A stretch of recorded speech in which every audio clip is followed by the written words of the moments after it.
Local job keeps scheduling group interviews but never hires anyone. You won't believe this story. A few years back, I interviewed with a local HVAC company that was started by a woman who grew the business pretty quickly in 3 years. When I arrived for my interview, I walked into a room that had 7 other people sitting at a large round table who all confirmed they were also interviewing for the business manager position. Weird. The owner walked in, introduced themselves, and asked us to introduce ourselves one by one and explain why each one of us was the best suited person for the job. After that was awkwardly out of the way, she began to explain how she started the company and what working for her would be like. I will never forget how arrogantly she described her success story for 15 minutes straight. As soon as a bathroom break was called, I walked out. Flash forward a couple years later. I recently attended a neighborhood Christmas party and struck up a conversation with a person who just moved to my area.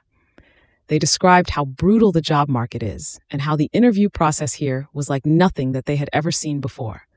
I mentioned the craziest job interview I ever had, and their jaw dropped. They, too, had recently interviewed for the same company and found the experience appalling.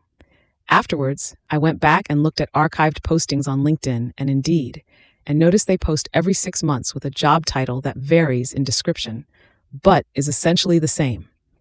The kicker is, I anonymously contacted them to see if their most recent position was filled.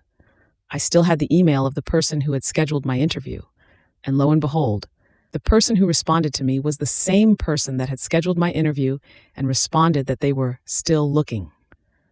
I did more digging on Facebook and found out the owner has a pattern of posting bogus job interviews just to see how many qualified people will actually apply. But she never hires anyone because she runs the business with her own family members. I wish only the worst for her in 2026. Edited for grammar, punctuation. Hit subscribe for daily Reddit drama. What do you think? Comment below.